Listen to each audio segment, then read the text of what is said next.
et bienvenue dans cette interview Instagram. Aujourd'hui, j'ai l'honneur de recevoir Gilles Gravelot et Serge Papagali, Roparz et Guetno dans la série Kaamelott. Messieurs, bonjour. Bonjour. Bonjour à toutes et tous. Alors, j'ai une première question. Comment ça va? Super bien. Enfin, il lui dit ça, mais c'est pas vrai. Il lui dit ça, mais intérieurement, il est détruit. Ça n'en détruit. Moi, extérieurement, on a l'impression que c'est détruit, mais en fait, ça va très bien. Voilà, c'est c'est le yin et le yang. Voilà. Du coup, la journée s'est bien passée, le festival, ça va? En chargé, c'est vrai que... Du coup, j'hésite à répondre ce que je pense. Non, mais c'est bien, ça s'est bien passé. Ouais. Ben oui, en plus, les gens qui sont venus faire des dédicaces étaient nombreux, donc ça va, ça fait plaisir, ça touche, c'est touchant, blague à part. Ouais, très bien. Donc, messieurs, on vous connaît pour vos rôles dans Kaamelott, mais on va pas parler que de ça aujourd'hui, parce qu'on est aussi là pour apprendre à vous connaître un peu plus. Je vais commencer par toi, Serge. Oui. Tu es né à Grenoble. Eh oui. Alors, d'après mes sources très fiables, qui sont tout simplement... Wikipédia, tu as commencé le théâtre en 71, est-ce que c'est vrai? C'est ça, 70, mais bon, non, bref, c'est vraiment pas grave.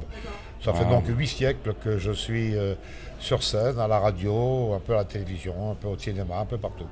Et avant ça, qu'est-ce que tu as fait? Je n'étais pas né avant. Avant 71? Non, j'ai fait... Oh la coquine, elle est gentille, après toi c'est bien. Passer, là, hein. C'est bien. Donc, elle n'a pas laissé passer. Non, elle n'a pas laissé passer. Donc, j'ai fait des tas de choses. Enfin, j'ai fait des tas de métiers. J'ai fait des études de médecine, je voulais être vétérinaire. Oui, oui, ça me paraît bizarre. Voilà. Et puis, heureusement, pour les pauvres animaux que j'adore, j'ai fait autre chose parce que je pense que j'aurais pas pu les soigner comme d'autres les soignent. Et puis, j'ai fait plusieurs métiers. À l'époque, on pouvait changer de métier. On avait des métiers de partout, etc. Et puis, j'ai terminé comme éducateur spécialisé avec on appelait ça des jeunes, jeunes délinquants. Enfin, je sais pas. J'ai terminé comme ça juste avant de faire du théâtre professionnel. Avant, je faisais du théâtre amateur. Donc voilà, j'ai fait plusieurs métiers, mais moi, ça fait depuis l'année 70, 71 que je suis sur scène, on stage, comme on dit en Dauphiné. Et avant, voilà, à part les études de début, d'études de médecine, pas de vétérinaire et quelques métiers de ça, de là, je crois que j'ai l'impression d'avoir été artiste toute ma vie. Qu'est-ce qui t'a amené sur les planches du théâtre? Moi, je crois que c'est quelque chose, c'est pas on ne nous met pas assez les planches qui nous aspirent, qui nous attirent. Par exemple, moi, je sais que tu as un tatouage de Brassens sur le bras. On en parlait tout à l'heure. Ça se voit. Ça se voit pas, c'est caché, mais c'est normal. Enfin, il n'est pas caché, voilà, il est visible. Et il se trouve que moi, je n'ai pas de tatouage de Brassens, mais j'ai Brassens tatoué sur le cœur. Donc, j'ai commencé à chanter du Brassens, j'avais 16 ans. Donc, je veux dire par là que, sans savoir pourquoi, vraiment, j'ai commencé à jouer à la guitare, chanter du Brassens et écrire une pièce, j'avais 16 ans. Première pièce, j'avais 16 ans. Je ne savais même pas que j'allais faire vraiment à 16 ans, c'est pas vraiment encore tout à fait ce qu'on va faire.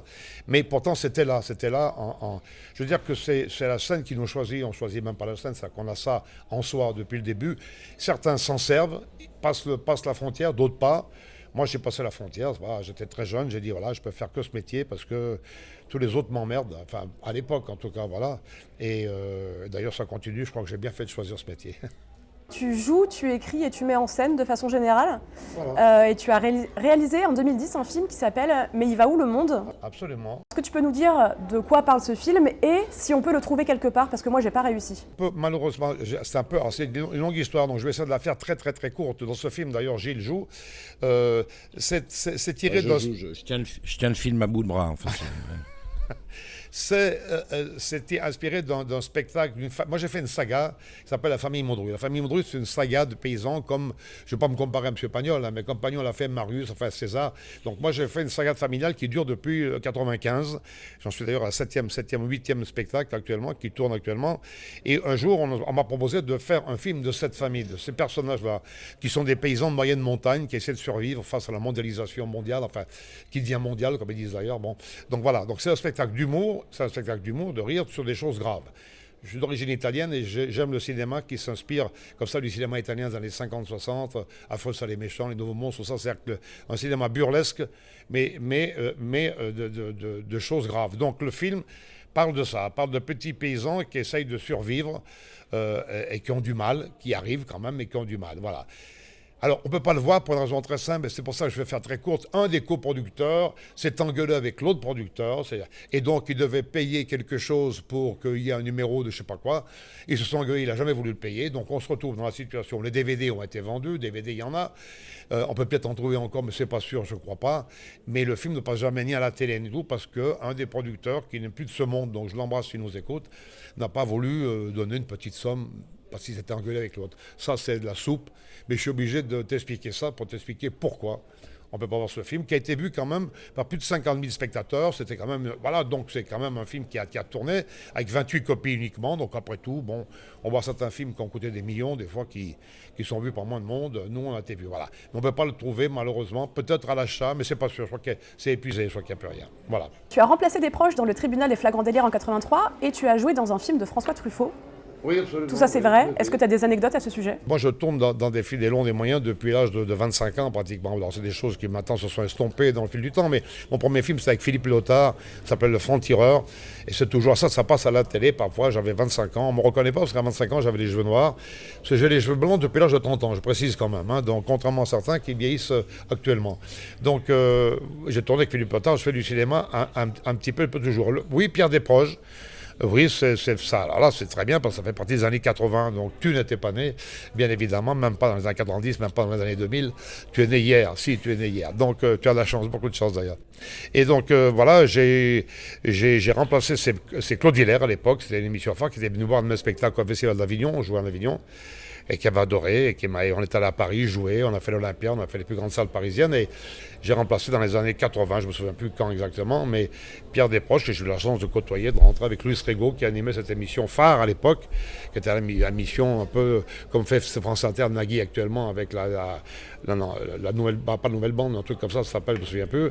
Ah bon, c'est pas grave. La bande originale, voilà, c'est ça le titre de l'émission. Donc c'est l'émission phare, et voilà, j'ai fait ça, et j'ai tourné effectivement dans un film avec Truffaut, qui est La femme d'à côté. Malheureusement, j'ai tourné 3 jours, et le plan séquence était très long, avec Fanny Ardant, et après au montage, on me voit 1 minute. Mais enfin, je suis toujours avec mes cheveux noirs de l'époque, 1 minute dans un Truffaut. Truffaut, j'ai retenu cet homme qui était un homme charmant. Il y avait Depardieu, que j'ai côtoyé un petit peu plus, lui qui était plus furieux, mais je veux dire comme d'habitude d'ailleurs, mais Truffaut c'était plus, j'ai beaucoup de tendresse pour cet homme dans le cinéma français, c'est plus yaourt, pamplemousse. Et à l'époque, nous, on n'était pas très yaourt, pamplemousse, quoi. On était plutôt, je sais pas, jambon, vin rouge, quoi. Donc voilà, donc on n'a pas eu... On n'a pas vraiment discuté, mais en fait j'ai eu la chance de tourner 3 jours avec lui, ouais. Serge, tu as 76 ans. Et Yavol. Tu travailles toujours, est-ce que c'est parce que la retraite des intermittents est ridicule ou est-ce qu'à l'image de Dalida et Molière, tu veux mourir sur scène? Ça, alors je veux absolument mourir sur scène. D'ailleurs, je lance un appel pour ceux si quelqu'un veut bien me tuer dans une quinzaine d'années, si je suis toujours vivant, vous menez sur scène, je vous dirai où je tourne et voilà. Oui, mourir sur scène, ça serait bien, mais de toute façon, je vois pas, moi, c'est au restaurant ou sur scène. Je vois pas trop où je peux mourir. Au restaurant, c'est très bien également, en mangeant un bon plat, etc. Mais voilà. Donc effectivement, je continue tout simplement, on l'a compris, parce que ce métier d'artiste, on ne demande pas à un peintre d'arrêter de peindre, on ne demande pas à un musicien d'arrêter de jouer de la musique, on ne peut pas demander à un comédien, tant qu'il a le physique qui tient le coup, et je pense que c'est à peu près mon cas pour l'instant, d'arrêter d'être sur scène, ou d'être, c'est évident qu'on continue jusqu'à la fin, puisque c'est plus qu'un métier, c'est une passion, c'est un besoin, c'est une nécessité. Gilles, Oui. tu es né à Annecy. Oui. Pourquoi? T'as juste jusque-là, c'est un choix. Très tôt, j'ai pris des décisions dans ma vie. J'ai dit tout de suite Annecy. Puis voilà, j'ai mis mes parents au pli et ça s'est fait. Voilà. Déjà, très vite, j'ai été un meneur.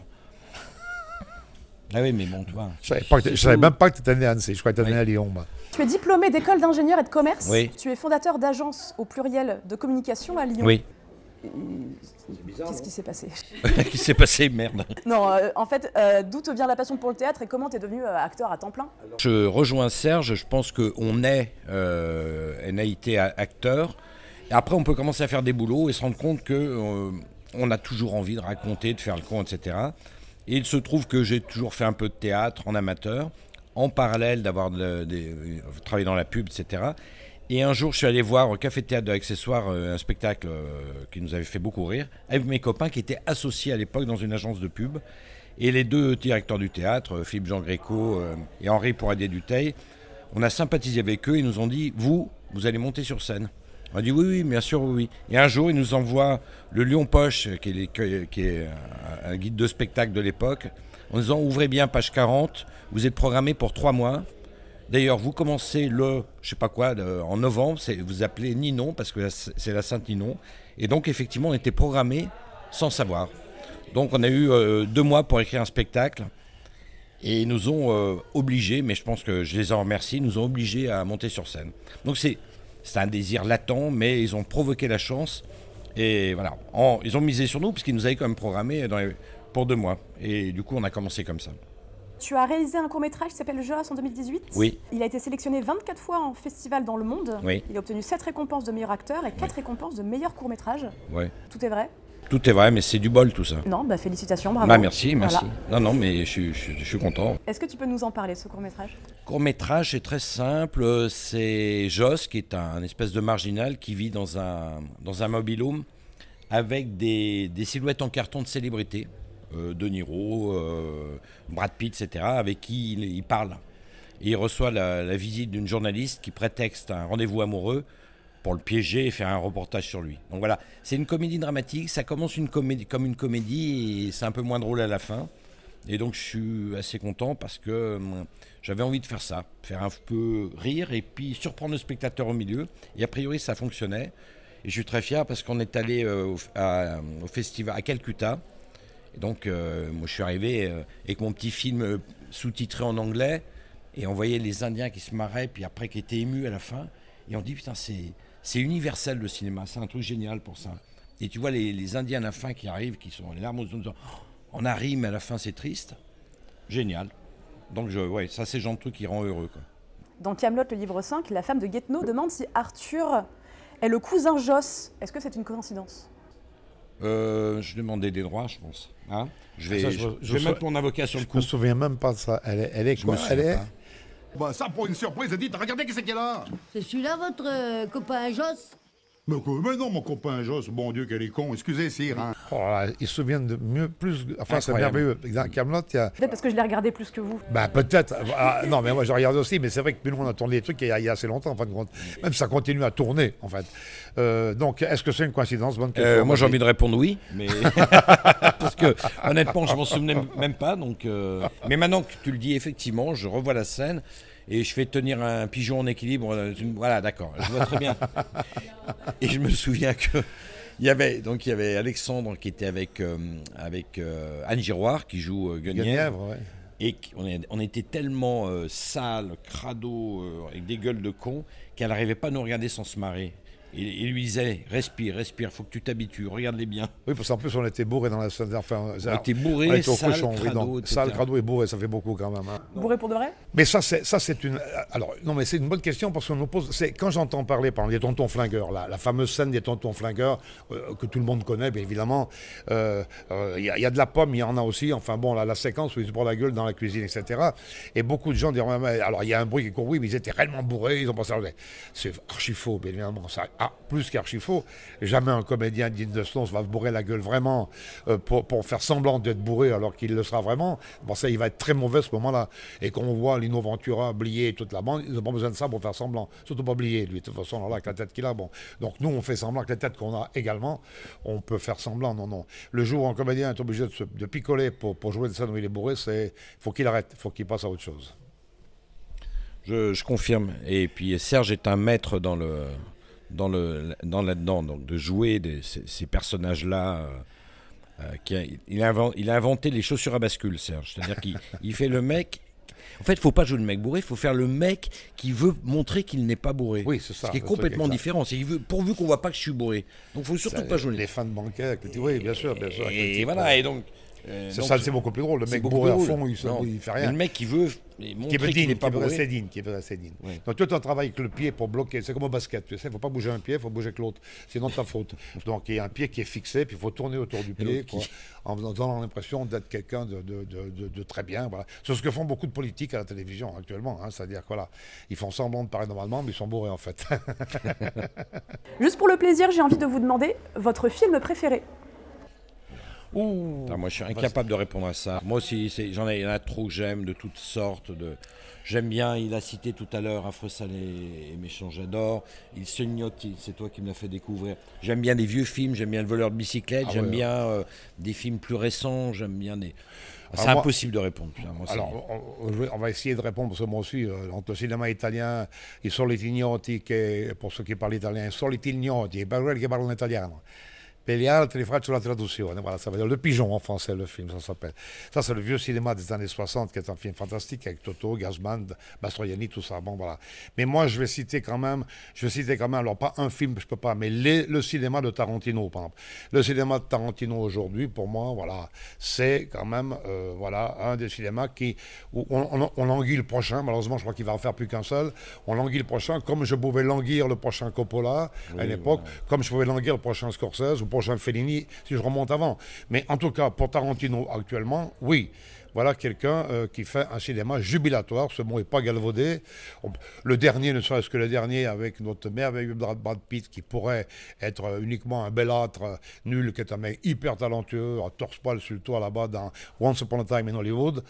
C'est vraiment du cinéma qui me fait jubiler, du verbe jubiler, je jubile, tu jubiles, il jubile, nous jubilons. Voilà, alors il y en a d'autres, bien évidemment, je vais dire d'autres, mais je vais citer ça pour donner, voilà. Après, si je lance là-dessus, je vois plein de films qui apparaissent. Non, après on peut parler aussi de Frank Capra, on peut parler, voilà, de La vie est belle, des films avec James Stewart, des films extraordinaires des années 50 qui sont des chefs-d'œuvre absolus. Mais aujourd'hui, voilà, Tarantino. Quand on fait la liste de ce que Tarantino a tourné, tous les films, tu as envie de les remanger, de les remanger. Moi, j'ajouterais à tout ce que tu as dit, je suis entièrement d'accord. J'ajouterais 2-3 Sautet que j'adore, Vincent François Polizo. Il y en a tellement. J'aime bien des comédies plus récentes, j'aime bien les films de Bakri Jaoui, Parlez-moi de la pluie, où il y a des trucs, des répliques, mais une écriture tellement ciselée. Après, oui, il était une fois l'Amérique, par exemple. Bon, j'ai juste vu 14 fois ou 50 Moi, j'adore fois, le je sais cinéma de plus, Dupontel également. J'adore Dupontel. J'adore, si je devrais citer des gens avec qui j'avais tourné, si je dirais Bakri Jaoui, malheureusement, Bakri nous a quittés. Mais pour voilà, Dupontel, voilà. Ouais. Et Tarantino, s'il nous écoute, Dupontel. Voilà, on est là. On est là. Il n'y a pas que Brad Pitt non plus et DiCaprio sur Terre. Bon, hein, voilà. Quentin, we are available. Il y a Papagalli, Di Papagalli. Posso farlo in italiano, I can speak in English too. Voilà. Hablo espagnol también. Non, mais c'est une question vaste, on va dire. Eh ben, j'en ai une autre. Oh là là. Si vous pouviez remonter le temps et jouer le rôle que vous voulez dans le film que vous voulez, lequel ce serait et pourquoi? J'ai posé la question à Caroline Pascal. Elle m'a cité Julia Roberts dans Erin Brockovich. Elle m'a cité Catherine Zeta-Jones dans Chicago. Après, elle est très comédie musicale. Et elle m'a cité aussi un film de Frank Capra. Elle m'a cité You Can't Take It With You. Non, mais moi je veux te dire tout de suite, on peut dire aussi 20 films. Moi je veux te dire Al Pacino dans Le Parrain, voilà. Donc Coppola, Pacino, que des Rital. Il ne faut pas y voir quoi que ce soit là-dedans. C'est pas de ma faute, c'est les plus grands réalisateurs, acteurs américains, on est dans l'italien, c'est pas de ma faute. Bon, donc alors, vraiment, Al Pacino dans le Parrain, ça me va très bien. Je peux faire ça tout de suite. Alors je ne fais pas un vieux, quoi. Maintenant, bien sûr, je ne peux plus faire la version jeune. Mais voilà, non, jouer le rôle de Marlon Brando, bon, tiens, voilà, dans Le Parrain, mais sans coton, sans ce bois de coton. Non, moi, voilà, Le Parrain, Pacino, j'ai dit Pacino. C'est pas mal, moi je dirais la même chose dans Il était une fois l'Amérique, voilà, il y a matière aussi, oui, pourquoi pas. Oui, parce que ça va se produire, ça, ou pas? Non. Le fait de remonter dans le temps, c'est pas de mon fait. Non, d'accord. Ça aussi Sergio Leone, j'aimerais bien tourner d'autres. Si vraiment, si tu as des relations, des trucs qui nous permettent de revenir dans le temps. Si tu as ce pouvoir-là. Moi, ça m'intéresse Leone aussi un petit peu. Voilà, je veux dire, voilà, si c'est possible. Moi, je veux bien embrasser Catherine Deneuve dans le. Comment ça s'appelle? Le Sauvage aussi. Pour tourner dans Sergio Leone, je veux bien embrasser même, je sais pas, Al Pacino. Mais il n'a jamais tourné avec Léon, donc ça tombe bien. Mais lui, il est prêt à t'embrasser, il m'a dit. Il m'a dit, tu l'as vu récemment, bon, c'est bien. Il est prêt, ça fait plaisir. Il est chaud. Maintenant, on va parler un petit peu de Kaamelott. Qu'est-ce qui vous a amené, vous individuellement, chacun, à rencontrer Alexandre Astier, et qu'est-ce qui a fait que vous avez joué avec lui par la suite? Moi, je me souviens d'Alexandre jeune. Sa mère, Joëlle, faisait des mises en scène à Lyon, dont on est originaire, dans des pièces de théâtre. Et un jour, elle est venue avec son fils, jeune, 18 ans, je crois, qui a commencé à jouer quelques impros avec nous. Et on se dit, oula, il y a du talent. Il nous a emmenés chez lui. Il nous a fait rentrer dans sa chambre. Il a commencé à prendre une guitare, à faire un morceau de funk. Après, il était en train de développer un logiciel. Après, il nous a montré un truc de montage qu'il était en train de faire. Et ensuite, il nous a fait lire un truc. On se dit, oula, d'accord, le garçon, il a une dizaine de cerveaux partout. Et on se rendait compte quand même qu'il n'était pas tout à fait accablé comme les autres, quoi. Et après, on s'est rencontrés plusieurs fois et les choses, il a eu la gentillesse de faire appel à nous, enfin à moi et puis à toi aussi par la suite. Oui, moi, il m'a appelé, bon, c'est beaucoup plus simple. Moi, je l'ai pas à Lyon à l'époque, donc je ne l'ai pas rencontré avant, mais il avait vu jeune certains des spectacles grâce à Joël, grâce à sa maman également, Stevia, qui joue sa belle-mère dans Kaamelott. Et voilà, donc il m'a appelé, et puis je lui ai envoyé, sa mère lui avait fait passer des DVD que j'avais fait, enfin que j'avais en version cinématographique, des choses que j'avais fait, pas sur les spectacles, des DVD que j'avais ça s'intitulait Papagali fait son cinéma, qui était avec une caméra, comment dire, une des premières caméras, j'ai un trou sur le nom là. À pellicule, tu veux dire? Non, je t'emmerde déjà. Et puis Tu veux dire à manivelle? Ah, les premières caméras. Non, les premières caméras haute définition, moi j'arrêtais à HD, etc. Bon, bref, passons. Donc moi, il avait vu des choses de moi, c'est lui qui m'a appelé simplement. Donc il y a pas, ça s'est fait comme ça fait. Il m'a appelé pour. Alors j'ai un rôle sur vous, vous voyez à l'époque. Donc j'ai un rôle pour vous dans un projet que j'ai. Ça n'était qu'un projet à l'époque. Après, encore a-t-il fallu que la 6 à l'époque dise bon, ok, banco, on joue le jeu. Tu aurais très bien pu dire aussi, Niette, ça ne nous intéresse pas. Nous, ce qu'on veut, c'est je sais pas, un autre truc sur le milieu de l'entreprise, puisqu'il y avait Caméra Café avant. Tout, bon. Donc voilà, on s'est connus comme ça. Est-ce que vous pouvez me raconter un ou plusieurs souvenirs de tournage de la série? Alors ça, c'est la question piège. Si on parle de petites anecdotes marrantes, un petit truc marrant, une anecdote vraiment marrante, hein, bon, c'est un truc qu'on avait tourné avec François Morel, quand on faisait les 3 paysans, là, et qu'on s'engueulait sur les tombes de chèvres pourris ou je sais plus quoi, enfin, je me truc exactement. Regardez-moi cette meule! J'ai enfilé cette saloperie de frometon pendant des mois et des mois. Résultat, il est dégueulasse. Pourquoi? Parce que je suis nul en fromage, merde! Et François Morel, il fallait qu'il jette à un moment donné une tome, qu'il balançait une tome hors champ, quoi, hors de la caméra, etc. Et donc il n'y arrivait pas. Il tapait dans un tuyau, parce qu'il y avait les décors, mais le truc rebondissait, ça revenait systématiquement. Bon, alors qu'il lançait complètement au hasard, mais ça tapait, je sais pas, sur un truc. Et un jour, ça a même tapé, pas un jour, hein, à un moment donné, ça a tapé sur une poignée qui règle. Il y avait un feu derrière, etc. Donc cette poignée, c'est du gaz, mais évidemment, on a l'impression que ce sont des bûches. Bien évidemment, c'est pas des bûches, c'est une espèce de gaz qui. Et il a tapé avec sa tome, il a balancé la tome sur la poignée, donc il a chopé tout ce qu'il fallait choper, sauf ce qu'il fallait pas, c'est-à-dire le vide, il aurait bien fallu qu'il chope le vide. La poignée je me souviens, de gaz. De gaz, et là, il y a une putain de flamme d'1,50 m qui est montée avec sa tome. Bon, on a dû arrêter, donc c'est le lancer de tome le plus pitoyable que j'ai vu toute ma vie, voilà. Avec Lionel, quand on était dans une cabane, et dès qu'il s'accroupissait pour se cacher, il tombait sur notre tête, il éclatait de rire systématiquement. Donc. Dur. Ça pourrait bien remonter à Ramsès II, je m'en fous pas mal. Vous me l'avez vendu. Je l'ai vendu, celui-là? Remarquez, c'est pas la première fois que vous me vendez un truc et vous continuez à l'utiliser comme si c'était toujours à vous, hein.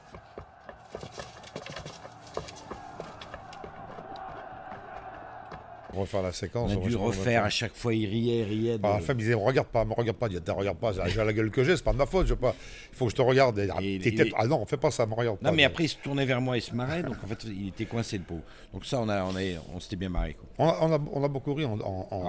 Y compris Alexandre. Et le premier, c'est pas le dernier à prendre des fous rires. On les voit sur les bêtisiers, on voit, etc. Et donc ça crée une bonne ambiance aussi. Ouais, bon rigole. Alors j'aimerais qu'on parle de votre rapport aux fans de Kaamelott. J'ai eu l'occasion de rencontrer Guillaume Briat qui interprète le roi Burgonde et il nous a dit: j'ai joué 3 ans au Théâtre du Soleil et personne ne me reconnaissait dans la rue, j'ai pété une fois dans Kaamelott et les gens me demandaient des cuillères.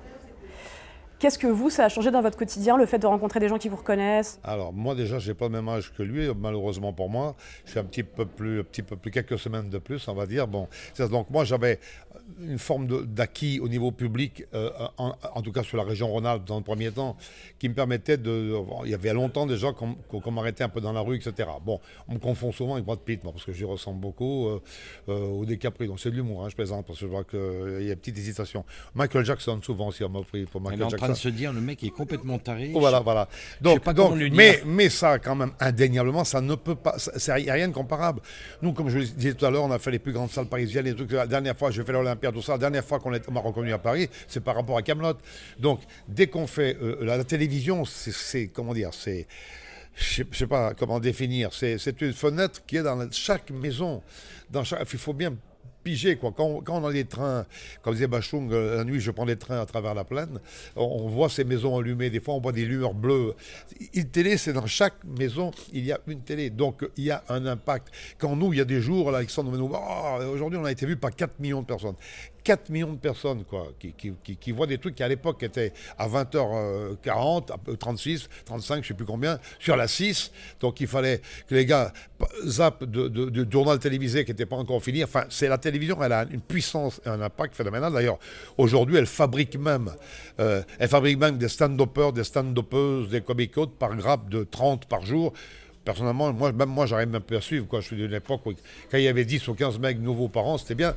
Aujourd'hui, il y a 15 mecs nouveaux par jour, bon, presque. Donc, ça, c'est la télé qui crée ça, quoi. Alors, c'est un bien, c'est un mal, c'est les deux. Mais en tout cas, moi, ça m'a mis dans mes salles, ça a rajouté tout le public jeune, des gens qui ont ton âge, etc., qui ne seraient peut-être pas venus voir un vieux con s'il n'y avait pas eu Kaamelott. Après, ils se rendent compte que le spectacle du vieux con, en fait, n'est pas si vieux que ça.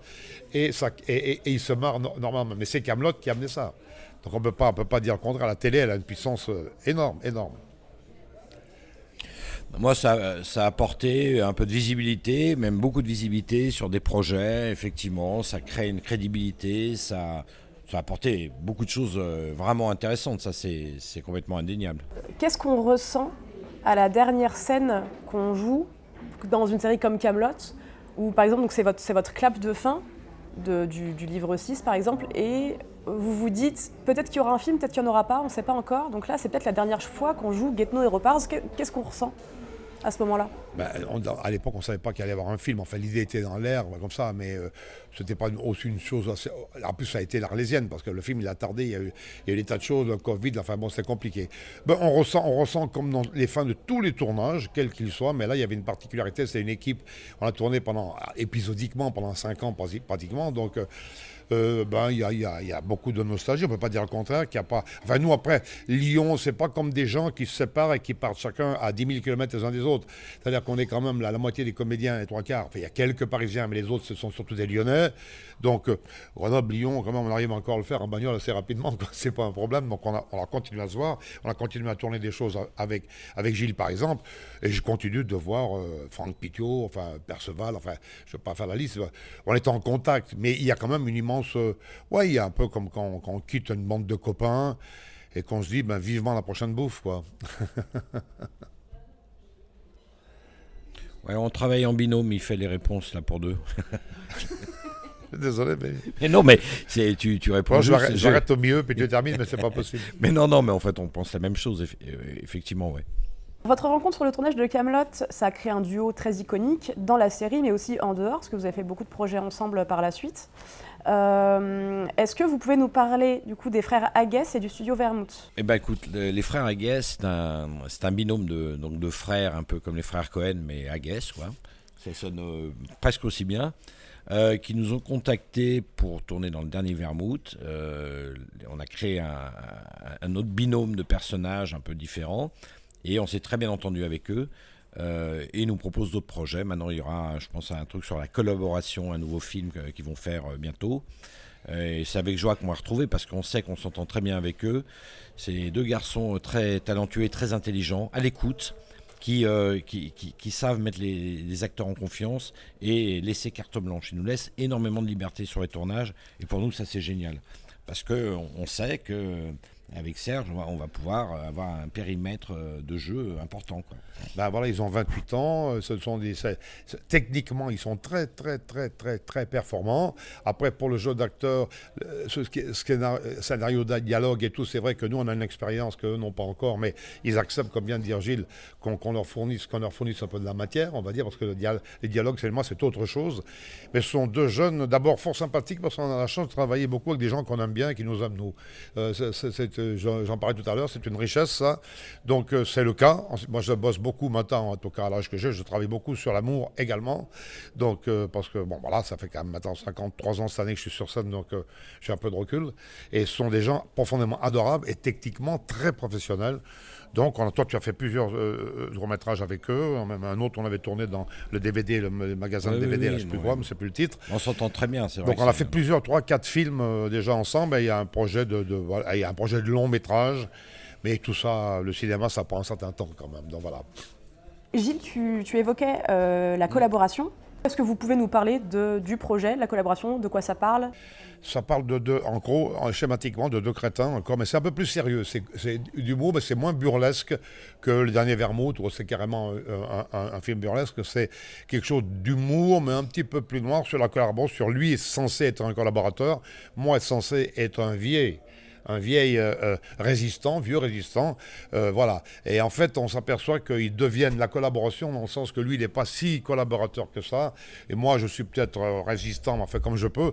Et enfin, on ne va pas tout déplorer le film, mais en fin de compte, ils vont bosser ensemble, en fait, quoi. Voilà, ils vont bosser ensemble dans cette période. Voilà, on va tourner en Normandie, etc. Donc c'est ça. Ça parle de ça pour faire court et pour pas dévoiler toute l'histoire du film. À la fin, on se marie, on a des enfants et tout. Non, c'est pas On vrai. ne dit pas ça. On le dit pas. En parlant du financement participatif, vous avez fait des petites vidéos pour faire la promotion de ce projet. Et dans la première vidéo, on a entendu que vous vous adressiez à Kaamelott Universe, Réplique Culte, Ma Religion, Kaamelott au cinéma et tous les autres. Salut la compagnie, salut Kaamelott Universe, Réplique Culte, Ma Religion, Kaamelott au cinéma et tous les autres. Et alors nous, avec l'équipe Instagram, on s'est dit donc nous on pue des pieds. Ben non, c'est peut-être passé à l'époque, je savais pas à l'époque. À l'époque, on a tourné ça il y a pas un an, mais c'est une erreur. C'est une erreur. On vous demande sincèrement pardon parce qu'on ne savait pas, mais maintenant on ne les citera plus les autres. Les autres d'ailleurs, ils n'existent plus, même on va les détruire. Instagram, c'est fini. Instagram et on n'en parle plus. Voilà, c'est fini. Ça va comme ça. Instagram, oubliez les autres. Vous êtes tout pardonné. Moi, ça me faisait une belle transition du coup pour vous parler de Instagram. Donc vu que vous nous connaissez pas trop, je vais vous expliquer un peu ce qu'on fait. Donc nous, on fait des mèmes sur Kaamelott. Est-ce que vous savez ce qu'est un mème ou pas? Oui. Eh ben moi, je sais pas. Lui, c'est plus le technicien, c'est lui. J'ai une fille de 20 ans, c'est pour ça. Ah, c'est pour ça. Peut-être qu'elle connaît Instagram. Vous lui demanderez, tu lui demanderas. Un mème, c'est une image qu'on va détourner de façon parodique. Et dans le cadre de Kaamelott, en fait, on va prendre une image avec une réplique de la série et on va la détourner autrement pour en faire une blague. Ah bah oui, je sais ce que c'est. C'est le nom que j'avais oublié. Du coup, j'en ai quelques-uns à vous montrer. Voilà, vous me dites ce que vous en pensez. Quand mon gros fion de Pecno doit prendre le métro à la capitale. Bon, donc ça, c'est le titre, alors. Hein. Alors, qu'est-ce qui est... Ah oui, d'accord. En blanc, c'est toi qui le dis, oui. Bon, c'est quoi ce genre de mettre des trains à l'intérieur? En plus, les blindés, ils entassent pas les gens là-dedans, quand même. Mais ils savent plus quoi inventer, les franciliens. À force de respirer les gaz d'échappement, ils viennent tous plus cons les uns que les autres. Torse nu, en plus. Ah oui, c'est la scène érotique. D'accord, ok, bon. Okay. Si, c'est pas mal. C'est pas mal.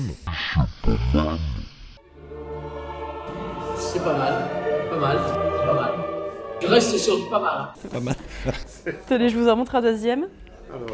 Quand votre colis sera livré entre 8 et 12 heures, mais qu'en fait... Non. Ah bah quand même. C'est pas dommage, j'ai posé ma matinée. Vous pointez à 14h30, c'est pas du foutage de gueule, ça? Mais moi, qu'est-ce que j'en ai à foutre de vos horaires? J'arrive quand j'arrive et puis c'est tout. Déjà que j'ai frappé à la porte sans laisser un avis de passage. Alors, hein, quoi? Ça peut partir. Et je vous en montre un dernier, donc là, c'est un échange. Je sais pas si vous êtes familier avec Harry Potter. Oui, très bien. Et bah du coup, là, c'est sur la thématique d'Harry Potter. Je vous laisse découvrir. Putain, mais alors attends, là... Excusez, est-ce qu'il y a moyen de vous entretenir 2 secondes? Oui, mais c'est à quel sujet? Oui, mais c'est parce que je suis passé par hasard hier, matin devant l'école. Mais vous parlez bizarrement. C'est un peu c'est fastidieux quand vous parlez, non? Oui, tout à fait. J'ai vu que vous aviez un elfe, non, c'était un mâle, un elfe de maison avec vous. Un elfe de maison, oui, c'est un sujet de quoi est-ce? Oui, un elfe de maison bien moche, l'animal miteux. Mais bien sûr, c'est au sujet de quoi est-ce vous allez me dire, parce que ça va partir. Alors. C'est un sujet qu'en fait c'est le mien, hein, et que je vais vous mettre un avada redavada dans la gueule, mais quelque chose de violent. Mais tout à fait. Eh ben, j'irais également que putain. Que putain. L'expelliarmus peut partir dans les noix de manière assez soudaine et que ça pourrait également vous faire sortir les baloches par les oreilles. N'y voyez aucune malice. Mais j'en vois aucune. Oh putain. Oh putain. C'était pas évident, Non, non, effectivement. mais c'était très drôle, donc je vous remercie. J'ai une dernière chose pour vous. Gilles, c'était votre anniversaire il y a 2 jours. Oui. il Bon paraît, anniversaire. Merci. Il y a que moi qui m'en souviens pas, Merci. bordel de merde. dis donc. J'ai un petit cadeau pour vous. Et Serge, c'était votre anniversaire il y a 2 mois. Oui, tout à fait, tout à fait. Hop, voilà pour vous, c'est une illustration d'une abonnée à nous qui s'appelle Laure. Ah, génial. Et je me disais que je pouvais Merci. vous Ah bah, c'est offrir gentil ça. en tout cas, merci beaucoup. Et du coup, je vous remercie de nous avoir accueillis. Merci pour votre temps. Merci Mais- à toi, merci Et à puis, toi. j'espère à une prochaine. You're welcome, comme on dit en Dauphiné. You're welcome. Merci, merci. Merci, salut les gars. Hein, et que je vais vous mettre un avada dans la gueule, mais quelque chose de violent. Mais tout à fait. Eh ben, j'irai également que putain.